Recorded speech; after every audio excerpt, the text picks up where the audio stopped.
Hello, and welcome to Timing is Everything, a program of Care Dimensions. My name is Mary Crowe, Director of Professional and Community Education at Care Dimensions, and I am thrilled, really just thrilled and overjoyed to have Robert Hagopian, we call him Bob, here, and he is a chaplain at Care Dimensions and just one of the most wonderful human beings you'll ever come across in life. So, Bob, I have to tell you, thank you so much for being here today, and I always value the time together. Oh, you're very welcome, Mary. It's an honor to be here, and thank you for your kind words. Thank you, Bob. Well, we're going to get into our topic today is spirituality amidst the COVID-19 pandemic. This is such an important topic. And before I dive into that, Bob, though, I'd just like you to just tell the audience a little bit about yourself. Sure, thank you. I've been a minister, ordained congregational minister for 22 years. I've worked in the hospice field for over 8 years, 5 of those, going on 6 actually next March, with Care Dimensions. And this is the best work I've ever done in my life. And I tell everyone, I work with the greatest people in the world, and you're one of them. Thank you, Bob. Well, it's a shared sentiment, that's for sure. This is so important, isn't it? This topic, and I feel like that sometimes it gets lost. Like this issue is a worldwide issue that people are facing, a disease that has had numerous consequences for individuals around the world, and it's certainly affected not just physical health, but also mental health, spiritual health, all of that. And I feel like sometimes we're so focused sometimes on the physical, which we need to be, but we also need to pay attention to the emotional, mental, or spiritual health of individuals. And I think sometimes that can go a little bit by the wayside. So I think we need to really focus in on that today, Bob. Absolutely, yes. Thank you. So and I'd like to know from you, like in your work, what are some of the challenges that you've seen out there that people are struggling with around the COVID pandemic? Well, Mary, I think what everyone has been dealing with around the world, not just here in our country or here on the North Shore, is the isolation. When the COVID-19 crisis first hit, we had, stores being shut down, businesses being closed, our offices were closed. All these things came to a screeching halt. And I think within a matter of a couple of weeks, everything just stopped. I can remember driving around and seeing empty parking lots at office parks and at malls, and being old enough to remember back in the day when stores weren't open on Sundays. It reminded me of that. Sure. There was no traffic on the road. It was nothing. Yes. It was really very eerie. So I think the isolation that everyone felt in all different ways, physically isolated, mentally isolated, the technology we're using today, Zoom, in the early stages of this crisis, this wasn't predominant or prevalent. Yeah. Of course, we had FaceTime, we had existing Skype and different things like that had pre-existed this crisis. But I think that they were not utilized as much as they have been now. Yeah. So the being separated from loved ones, not being able to go out.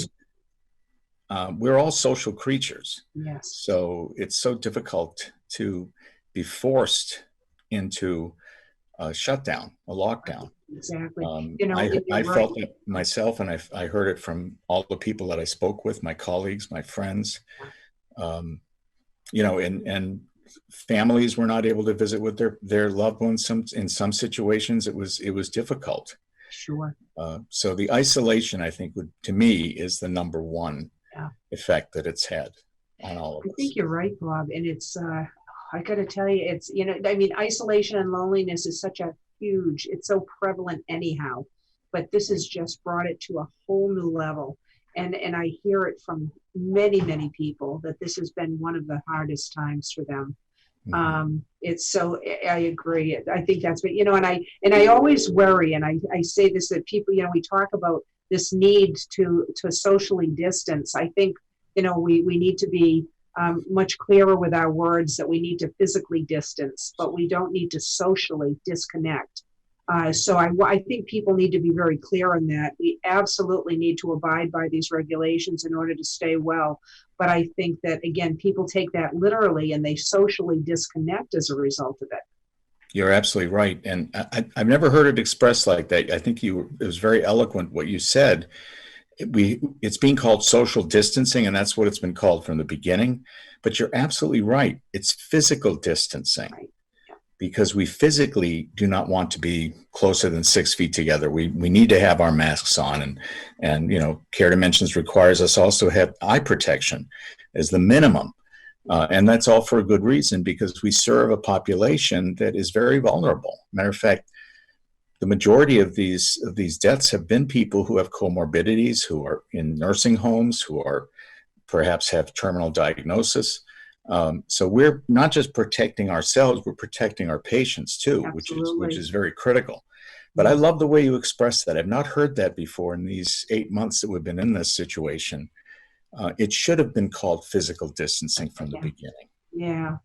I think it might have, it sounds, people might say, what's in a word? Well, there's a lot in a word. Yeah, there's a lot. I think you struck on that very well.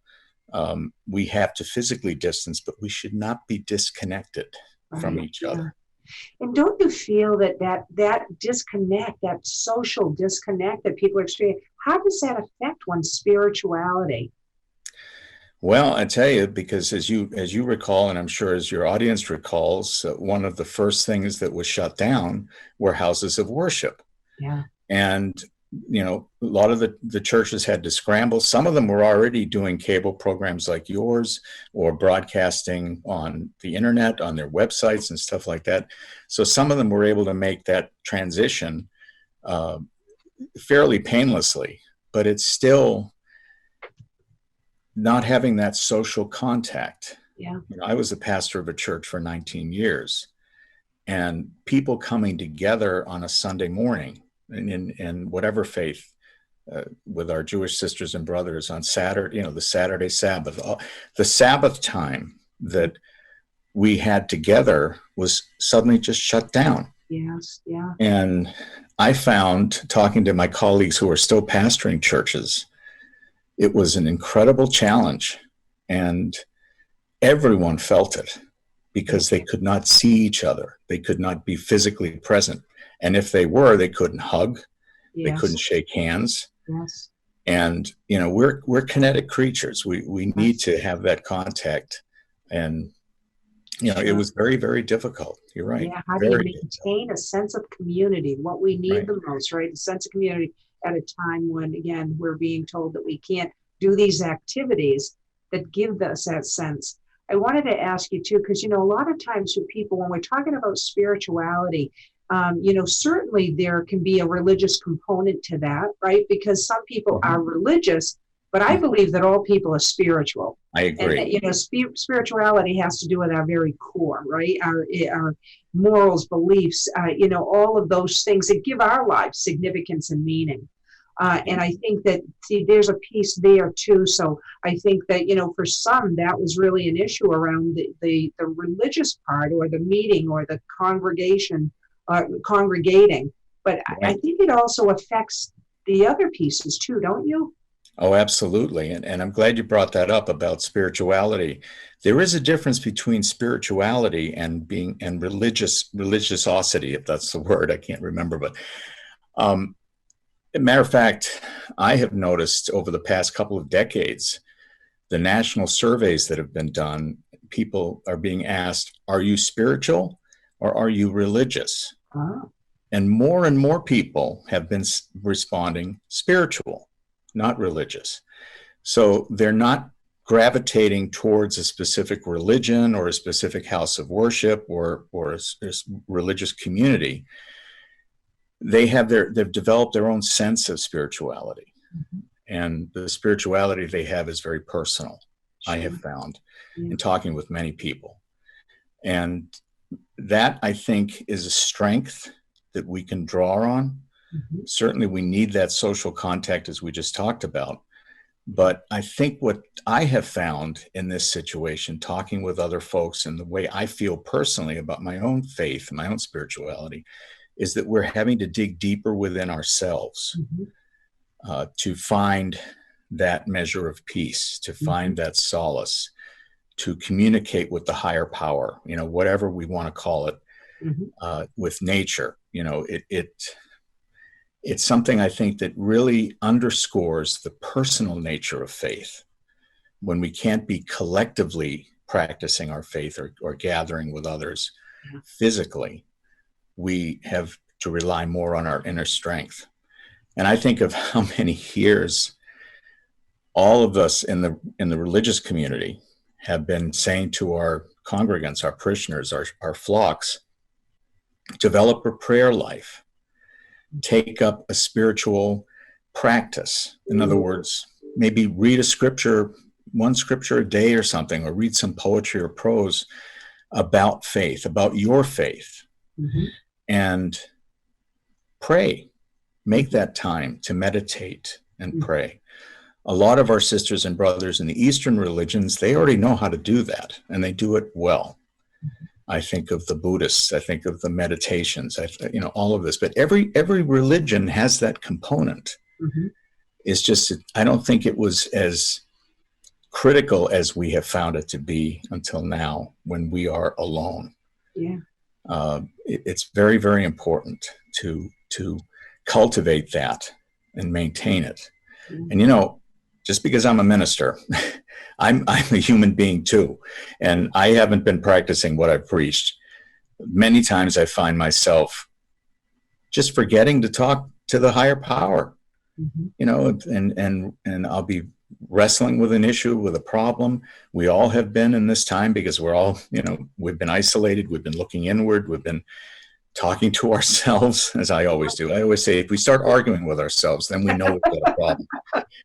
But we should always win that argument, Bob, right? Well, it's just so important that we keep our inner strength, our inner faith, what we believe, what we know, and staying connected. I tell people all the time, prayer, whatever form it may take for the individual, is a form of communication, and it's a feeling that you can get, that you can actually cultivate in yourself, that you feel connected to a higher power, to other people. Sometimes I've heard people say, I felt you praying for me. I just felt this warm feeling, and it wasn't that they just had a nice hot mug of cocoa or anything. It's real. It is real. When people are praying for you, when they're thinking of you, and even just sending a quick note, an email or something, or a phone call, just saying, I was just thinking about you. How are you? I think more than ever we need to do that, Bob, is that, again, when we're having to physically distance like this, we're having to look at other ways like this, doing virtual things, notes, emails, text messages, you name it, right? And even, family doing Zoom contact, having those connections, and being a part in those ways. We have to try to do everything possible to maintain that. Even there are if people are religious in nature, there are services now they're doing services virtually, all of those things. So people need to tap in, connect. But I agree with you. We need to reach out to each other. We have to remember, I think that, how many situations have we lived through where, sometimes we go through hard times ourselves, but we have others around us that are kind of, maybe they're not going through a difficult time. It's everybody in the world is going through this difficult time. So we're having to call on each other when everybody's kind of feeling, that they need to be held up a bit, right, and supported. So I think it's so different from other times. And some people look to their spirituality or religion for the support to get them through those difficult times or through illness. And how is that impacted? Right? And you said absolutely there are other ways that is impacted. Right. And I think at the time that we're taping this program, there are churches that have reopened, and they're practicing social distancing. I like your word better, physical distancing. Yeah. They're practicing that. They're able to gather, but in many cases, they have to make reservations to be there on a Sunday morning in their sanctuaries and their houses of worship. It's limited, how many people can be in there, the space they have to have between them. But at least there's something, this is now, we're coming back to that physicality that we need to be in the presence of each other. Anyhow, right? I mean, that's I know. Lot too, isn't it? Is that for now, but things are forever changing, and then there's worried about. So I think, don't you think that part of this too, and I think this feeds into the spirituality and the religious component as well, is I think one of the biggest things that I've heard from people, Bob, is uncertainty. That how this has been so hard for people on so many different levels, whether it be the physical, emotional, or spiritual, is the level of uncertainty with this. Have you heard that? Oh, absolutely. And I think too, because we hear about upticks in the number of COVID patients, number of COVID cases that are being reported.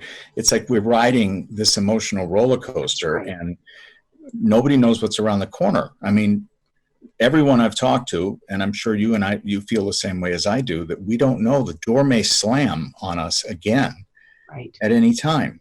Yes. If the government or the communities, the mayors, the city councils, if they feel that their communities are being threatened again, they may shut down.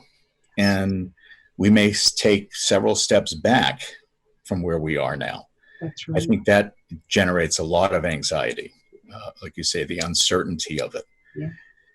I find too, because it's like we're fighting an invisible enemy. We can't see COVID. Yeah. I mean, obviously with a microscope, the doctors and scientists can see COVID. Sure. But when we're walking around, it's like this invisible enemy that is all around us. Yeah. Yet we can't perceive it.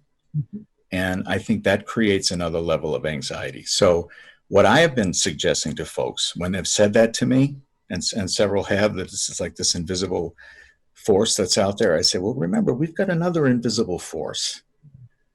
We have our own soul, our own spirit. We have our prayer. We have our connection, our meditation. We have the higher power that we believe in, and whatever we may call that higher power. Can't see that, but it's there. Right. We can feel it inside us. So I tell people, let's bring our invisible force out to combat this invisible enemy. Absolutely. And to keep us healthy and safe, mentally, physically, and spiritually. Yeah, I do. I think I think that's beautifully said, Bob. And I think that we've, part of the challenge of this is, one of the skills I almost think that we need to develop, in addition to what you're saying, is just to be comfortable with the level of uncertainty, somehow to be comfortable within that. And that's not easy to do when we're feeling scared and threatened and all of that. But, and I wanted to go back to Bob, because I want to make sure we get this in. Many people, you talked about, funerals. People aren't able to, so many people have died from this. And one of the issues has been that people, what we need to do is we need to come together and we need to share in our grief. And people haven't been able to do that necessarily in the more traditional ways. We need to be able to memorialize our loved one, to come together, that's what services are for. They're part of the healing process, right? Yes, they are. This has been a big issue, that how that has been interrupted for people. And I think that I'm worried about people in terms of they're having a more complicated grief as a result of the ways that COVID has affected that. Tell me about what your experiences have been around this, and also even some suggestions, Bob. Sure. How we can do those, memorialize our loved ones in different ways. Absolutely. And you bring up an excellent point. The funeral or the memorial service, it's for the survivors. It's, the person that has died is now on the other side. They're out of this universe. And we are left behind in the wake of their death to cope with how their death is affecting us individually. coming together for a memorial service or a funeral is part of the healing. It's part of the grieving process. And that was interrupted by COVID-19. In the early days and early weeks of this crisis, they couldn't do anything. But I have to give a lot of credit to the funeral home industry, if that's the right word. The funeral directors I talked to all started thinking outside of the box. They started to use this type of technology. I remember the very first wake that I attended after COVID-19 hit and the shutdown came through was a drive-by wake. I know that sounds funny, but it was amazing. The family stood out in front of the funeral home, and the people came by in their cars, slowly driving by, waving to them, calling out to them, "I love you, we're praying for you, we're so sorry." And it was amazing to witness that very first one, because it was new to everybody. No one had ever done this before. And the beauty of it was, even though people couldn't hug each other and shake their hands and they're driving by in cars, they expressed their love. Yes. Yeah. And the families heard that. Yes. And funeral homes started to really innovate with this. Churches were shut down at that time, and we could not hold services, funerals or memorial services in churches. So the funeral directors, I really have to give them a lot of credit in all our communities. They really stepped up. And I know this from talking to the families, and not only from what I've seen, but from talking to the families, is that the families felt held, they felt cared for. And that really helped. Sure. Today, as we're taping this, a lot of funeral services are being held inside with social physical distancing applied and masks and all that, of course.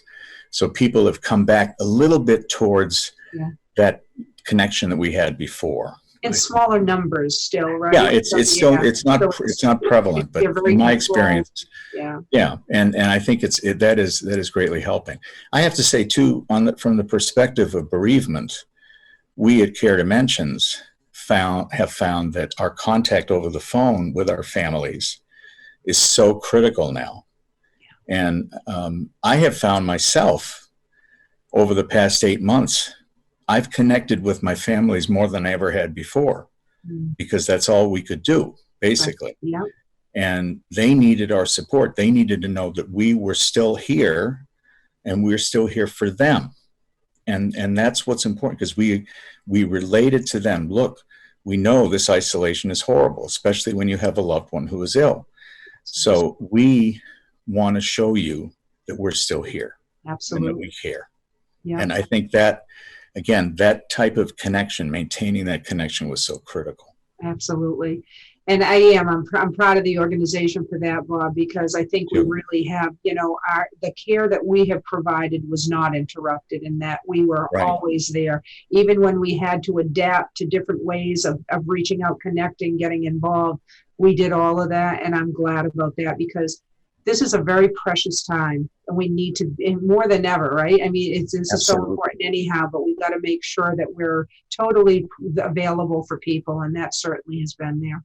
And I would like to just send out kudos to my team and my colleagues who have never stopped, have kept going, and found new ways to be able to stay connected to our patients and our families. The spirit I see among our colleagues is so wonderful. Yeah. And I mean, after all, we're in this work because we want to be here. Right. This is not for everyone. This is not an easy job to deal with the dying and the grieving. So I found that it's, for me at least, I can only speak for myself, but I think for the people I've talked to, my colleagues, that it has strengthened our resolve to be able to connect somehow in any way we can and bring a measure of peace and comfort to the people we serve. Absolutely. Well said, Bob. Thank you. And boy, I'll tell you, we have a couple of more minutes, but when I'm talking with you, it feels like we're on for 30 seconds, and now the time is like wrapping up. I could just continue to talk to you for hours on end, but let's just take a couple more minutes, Bob. And what in terms of last minute suggestions for people, take a minute or two and just talk about other things that you could suggest to people in terms of getting through this, tending to their, not just the physical, but the emotional, spiritual needs at this time, Bob. Absolutely. And I think we've been hearing this from many sources all through this situation. We have to remember that we are all connected internally in ourselves, our physical body, our psychological mind, and our spirit, our soul. They're all connected. Mm-hmm. So if you are doing something to help the physical body, you are in turn helping the spiritual and the mental body, the mental state of a person, the mind. So I have been saying, and I've been trying to do this, and I have to admit, I haven't been as religious about it as I should. Mm-hmm. Just going for a walk. Yeah. What that does in clearing the mind and releasing, those endorphins or whatever we have inside. I'm not the medical person, so I don't know. But it's just doing that is just amazing. And that's so easy. Right. We don't need special equipment. We don't need to go anywhere. We just step outside of our homes and go for a walk, put our masks on and head down the trail. Yeah. That really helps. And I think when we can do more physical activity, it will help clear our minds. And I always advise folks, when you're going for that walk, talk to your greater power. Think about your loved ones, envision them in your mind. Tell them how much you love them in your mind. And while you're doing the exercise, your body is being rejuvenated. And while you are praying, meditating, talking to your loved ones in your mind, you're also exercising your spirit. And I think that is so, so important. Oh, it sure is, Bob. So we tell people, take care of yourselves. Exactly. And again, focusing on your whole state of being, like you're talking about. So, and keep those connections. Make sure that we're all checking in on each other and holding each other up during this difficult time. Absolutely. Well, Bob, I can't thank you enough. I got to tell you, like I said, I love always having you on, and I just can't thank you enough for your kindness and your warmth and love that you share with so many. Thank you very much, Mary. And I can say the exact same thing about you. You have an incredible heart for this work, and for your viewers and for the patients we all serve. Thank you very much for the honor it is to join you on these shows. Well, thank you so much. Well, and I want to thank the audience for tuning in today, and we look forward to having you on our other programs. Again, my name is Mary Crowe, and this is Bob Hagopian. And again, thanks for tuning in. And this is our show, Timing is with Everything. Timing is Everything from Care Dimensions. Home. More than ever, it's your sanctuary. But if you're caring for a loved one with advanced illness, it can feel isolating and worrisome. Care Dimensions can help. As Massachusetts' leading hospice provider, you can count on us for guidance, medical care, and support. We follow all COVID-19 safety precautions to protect you and your family, so you don't have to delay getting the care you need. Visit Care Dimensions online or give us a call.